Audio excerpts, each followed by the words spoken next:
మిత్రులారా, ఒకనాడు తెలంగాణ గడ్డ ఉద్యమాలకు వేదిక అయితే ఈనాడు ఇదే తెలంగాణ ప్రాంతం గంజాయికో డ్రగ్స్కో వేదికగా మారితే ఇది మనకు అవమానమా, ఇది మనకు ఆత్మగౌరవమా? ఒకసారి ఆలోచన చేయండి. అందుకే డిసెంబర్ 7, 2023 నాడు తెలంగాణ రాష్ట్ర రెండవ ముఖ్యమంత్రిగా ప్రమాణ స్వీకారం చేసిన మరుక్షణం స్పష్టంగా చెప్పిన, తెలంగాణ గడ్డ మీద గంజాయి కాదు కదా, గడ్డి పరకైనా మాదక ద్రవ్యాల వైపు ఆలోచన చేస్తే వాళ్ళ వెన్ను విరుస్తాము అని చెప్పి తెలంగాణ రాష్ట్ర ప్రభుత్వం స్పష్టంగా చెప్పింది. ఇవాళ మిత్రులారా, ఈ వేదిక మీద ఉన్న మేమెవరం పెద్ద పెద్ద బ్యాక్గ్రౌండ్ల నుంచి వచ్చిన వాళ్ళం కాదు. చరణ్కు బ్యాక్గ్రౌండ్ ఉంది, కానీ చరణ్ని ప్రభావితం చేసిన చిరంజీవి గారు ఏ బ్యాక్గ్రౌండ్ లేకుండా కష్టపడి కింది నుంచి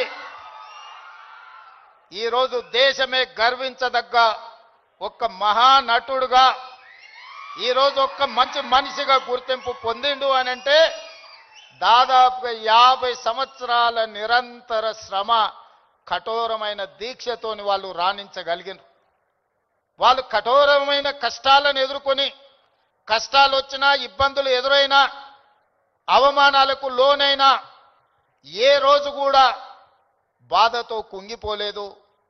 భయంతో మాదక ద్రవ్యాల వైపు లేకపోతే వ్యసనాల వైపు బానిసలు కాలేదు. నిటారుగా నిలబడి వాటిని ఎదుర్కొని ఈరోజు ప్రపంచానికే ఆదర్శంగా నిలబడే విధంగా ఈరోజు వాళ్ళు రాణించారు.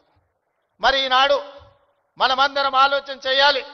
ఉద్యమ స్ఫూర్తి అయిన తెలంగాణ రాష్ట్రం, ఉద్యమాలతోనే సాధించుకున్న తెలంగాణ రాష్ట్రంలో ఈరోజు పాఠశాలల నుంచి కళాశాలల వరకు, కళాశాలల నుంచి యూనివర్సిటీల వరకు విద్యార్థులు గంజాయి ప్రభావితానికో లేకపోతే డ్రగ్స్ మహమ్మారికి బలైపోతున్నారు అని అంటే మనందరం చూసుకుంటూ కూర్చుందామా? ఒకసారి ఆలోచన చేయండి. అందుకే మిత్రులారా, ఈరోజు ప్రపంచ దేశాలలో అత్యధిక జనాభా ఉన్న దేశం భారతదేశం. కానీ ఈరోజు మీరు ఆలోచన చేయండి, మొన్న జరిగిన ఒలింపిక్స్ క్రీడల్లో పుల్లెల గోపీచంద్ గారు తయారు చేసిన వాళ్ళు కాస్తో కూస్తో మెడల్స్ సాధించి, సానియా మిర్జా కావచ్చు, లేకపోతే పివి సింధు కావచ్చు, లేదా నిఖత్ జరీన్ కావచ్చు, లేకపోతే సిరాజుద్దీన్ కావచ్చు, వీళ్ళు క్రీడలలో రాణించి ఈ దేశ ప్రతిష్టను కాపాడింది. ఒకవైపు 140 కోట్ల జనాభా ఉన్న భారతదేశం ఒలింపిక్స్ లో ఒక్క గోల్డ్ మెడల్ సాధించలేదు అని అంటే ఇది ప్రపంచంలో మనకు అవమానం కాదా? ఒక్కసారి ఆలోచన చేయండి. ఈరోజు ఈ దేశంలో ఉన్న జనాభాలో 15 సంవత్సరాలు పైబడి 40 సంవత్సరాల లోపల ఉన్న యువత 68%. 140 కోట్ల జనాభాలో 68% యువత ఉన్న దేశం ప్రపంచంలో ఏకైక దేశం భారతదేశం. ఈ భారతదేశం ఒలింపిక్స్ లో ఒక గోల్డ్ మెడల్ సాధించలేదు అని అంటే మనందరం ఆలోచన చేసి ఈరోజు ఒక నిర్ణయం తీసుకోవాలి. అందుకే మిత్రులారా, ఈరోజు మీ అందరినీ వేదిక మీద నుంచి ఈడికొచ్చిన వాళ్ళు 100ల మందే ఉండొచ్చు, కానీ తెలంగాణ రాష్ట్రంలో ఉన్న లక్షలాది మంది విద్యార్థులను ఈ వేదిక మీద నుంచి నేను అడుగుతున్న మీ రేవంత్ అన్నగా, ఇది మన దేశానికి, మన రాష్ట్రానికి గౌరవాన్ని తెచ్చిపెట్టేదేనా? ఈ గంజాయికి బానిసలం అయితే ఈ రోజు ఈ దేశం మనుగడ సాధిస్తుందా? ఇంతకుముందు మిత్రులు చెప్పినట్టు మన దేశం యొక్క యువ సంపదను నిర్వీర్యం చేయాలి అంటే విజయ్ దేవరకొండ ఒక అంశాన్ని ప్రస్తావించండు. ప్రపంచ దేశాల ఆర్థిక వ్యవస్థను అధిగమించి సాంకేతికంగా అన్ని రకాలుగా ఈ దేశం ముందుకు వెళ్తే ఈ దేశాన్ని ఇంకా ఎదుర్కోలేము అన్నవాళ్ళు ఏదో రకంగా మనల్ని దెబ్బతీయాలని చూస్తారు. ఆ దెబ్బతీయడానికి ఒకరు యుద్ధం ఎన్నుకోవచ్చు, ఇంకొకరు కోవిడ్ని ఎన్నుకోవచ్చు, ఇంకొకరు గంజాయి లేదా డ్రగ్స్ ఎన్నుకోవచ్చు. శత్రులు ఏమైతే కోరుకుంటున్నారో, ఏ ఆలోచనతో ఈ దేశాన్ని నిర్వీర్యం చేయాలనుకుంటున్నారో అందులో మనం భాగస్వాములం అవుదామా? వాటిని ఎదుర్కొని నిటారుగా నిలబడదామా? ఈరోజు ఆలోచన చేయండి మిత్రులారా. ఇవాళ పంజాబ్, హర్యానా ప్రాంతాలలో, దేశ సరిహద్దు ప్రాంతాలలో దేశ రక్షణకు ఉక్కు కవచంగా నిలబడ్డ పంజాబ్ రాష్ట్రం, పోరాటాలకు దేశ స్వతంత్రంలో అగ్రభాగాన నిలబడ్డ పంజాబ్ ఈరోజు డ్రగ్స్ మహమ్మారిలో కొట్టుకుపోతుంది. ఇవాళ పంజాబ్ రాష్ట్రం నిర్వీర్యమైంది. అక్కడ యువత బానిసలుగా మారి గంజాయికు డ్రగ్స్కు లోనై ఈరోజు ఆ కుటుంబాలు ఈరోజు అంతులేని దుఃఖంలో మునిగి తేలుతున్నారంటే దీనికి కారణాన్ని మనం ఆలోచన చేయాల్సిన అవసరం ఉన్నది. ఇవాళ ఒకనాడు యుద్ధం అంటేనే పంజాబీ వీరులు యుద్ధంలో ముందు బాగానే నిలబడి దేశాన్ని గెలిపించిన వాళ్ళు. ఈరోజు మరి అలాంటి వీరులున్న పంజాబ్ రాష్ట్రం నిర్వీర్యం అయిపోయి అక్కడ యువత గంజాయి డ్రగ్స్కి బానిసలు అవుతున్నారు అని అంటే ఇది ఎంత వేగంగా మనల్ని కబలిస్తుందో ఒక్కసారి ఆలోచన చేయండి. అందుకే డిసెంబర్ 7, 2023 నాడు బాధ్యత చేపట్టిన తర్వాత ఉన్నతాధికారులను మా మంత్రివర్గ సహచరులను సమీక్షకు పిలిచి స్పష్టమైన ఆదేశాలు ఇచ్చిన. ఈ రాష్ట్ర సరిహద్దుల్లో ఎవరైనా కాలు పెట్టాలి అని అంటే 100 సార్లు ఆలోచన చెయ్యాలి. ఈ ప్రాంతంలో అడుగు పెడితే తిరిగి పోము. అది గంజాయి అయినా అది డ్రగ్స్ అయినా ఇంకే రకమైన మాదక ద్రవ్యాలు తెలంగాణ సరిహద్దులను దాటనివ్వద్దు.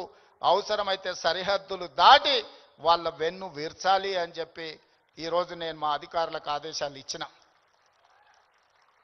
ఇవాళ ఈ అంతర్జాతీయ డ్రగ్స్ నియంత్రణ ఈ దినోత్సవం ఈరోజు ఈ కార్యక్రమంలో యువ మిత్రులు రామ్ చరణ్ కావచ్చు, విజయ్ దేవరకొండ కావచ్చు, వాళ్ళు ఎంత బిజీ స్కెడ్యూల్ ఉన్నా ఇవాళ మేమందరం కూడా ఇక్కడ ఎందుకు వచ్చినామంటే ఈ యువతకు ఒక స్ఫూర్తిని ఇవ్వాలి, ఈ యువతకు ఒక సందేశాన్ని ఇవ్వాలి, తెలంగాణ రాష్ట్రం దేశానికి ఆదర్శంగా నిలబడాలి అని. అదేవిధంగా మిత్రులారా, ఈరోజు తెలంగాణ రాష్ట్రం అంటే ఒక ఐటీ హబ్, ఈరోజు తెలంగాణ రాష్ట్రం అంటే ఒక ఫార్మా హబ్. ఈరోజు ఈ తెలంగాణ రాష్ట్రం మీరందరూ మనమందరం ఉండంగా ఇది ఒక గంజాయికో డ్రగ్స్కో హబ్గా మారితే మనందరము ఈరోజు విఫలమైనట్టే, తెలంగాణ రాష్ట్రానికి అన్యాయం చేసిన వాళ్ళం అవుతాం. అందుకే ఈరోజు ఏ పాలసీ లేని తెలంగాణ రాష్ట్రానికి స్పోర్ట్స్ పాలసీని తీసుకొచ్చినాం. యువతను సరైన మార్గంలో పెట్టాలి, వాళ్ళకు అవకాశాలు కల్పించాలి, వాళ్ళని అభివృద్ధి పదం వైపు నడిపించాలి. అందుకే నూతన విధానం ద్వారా యంగ్ ఇండియా స్కిల్స్ యూనివర్సిటీని తీసుకొచ్చినాం. ఈరోజు ప్రతి సంవత్సరం 1,10,000 మంది ఇంజనీరింగ్ విద్యార్థులు గ్రాడ్యుయేట్స్ అవుతుంటే 1,10,000 మందికి ఇంజనీరింగ్ పట్టాలు ఇస్తున్నాం. కానీ వాళ్ళకి సరైన సాంకేతిక పరిజ్ఞానాన్ని సరైన అనుభవాన్ని మనం అందించలేకపోతున్నాం. అందుకే ఒక పక్కన డిమాండ్ ఉంది, ఇంకొక పక్కన సప్లై ఉంది. కానీ డిమాండ్ సప్లై మధ్యలో there is an gap between demand and supply. అందుకే ఈరోజు ఆ డిమాండ్ అండ్ సప్లైని బ్యాలెన్స్ చేయడానికి యంగ్ ఇండియా స్కిల్స్ యూనివర్సిటీని ఈ రాష్ట్రంలో ఉన్న యువకులకు సాంకేతిక నైపుణ్యాన్ని నేర్పించి ప్రపంచ దేశాలను శాసించే విధంగా మన యువతకు శిక్షణ ఇవ్వాలి అని ఈరోజు యంగ్ ఇండియా స్కిల్స్ యూనివర్సిటీని ప్రారంభించుకున్నాం. అదేవిధంగా ఒలింపిక్స్ చూసిన తర్వాత నేను కొన్ని దేశాలు వెళ్ళొచ్చిన. సౌత్ కొరియా 4 అంటే ఒక హైదరాబాద్ జనాభా ఎంత ఉంటుందో అంత జనాభా ఉన్న ప్రాంతంలో ఈరోజు ఒలింపిక్స్లో 32 మెడల్స్ వచ్చినాయి. 32 గోల్డ్ మెడల్స్లో ఒకే ఒక సౌత్ కొరియన్ స్పోర్ట్స్ యూనివర్సిటీ అని ఒక 30 ఎకరాలలో ఉన్న యూనివర్సిటీలో 16 గోల్డ్ మెడల్స్ వచ్చినాయి. 16 గోల్డ్ మెడల్స్లో ఒక అమ్మాయికి 3 గోల్డ్ మెడల్స్ ఒలింపిక్స్లో సాధించింది. సౌత్ కొరియాలో ఒక అమ్మాయి 3 గోల్డ్ మెడల్స్ సాధిస్తే 140 కోట్ల జనాభా ఉన్న భారతదేశం ఒక గోల్డ్ మెడల్ సాధించలేదంటే ఆ దేశంలో ఉన్న ఒక అమ్మాయితో 140 కోట్ల మంది మనం పోటీ పడలేకపోతున్నాము అని అంటే ఇది ఆలోచన చెయ్యాలి. అందుకే ఈరోజు వీటన్నిటిని చూసినాం.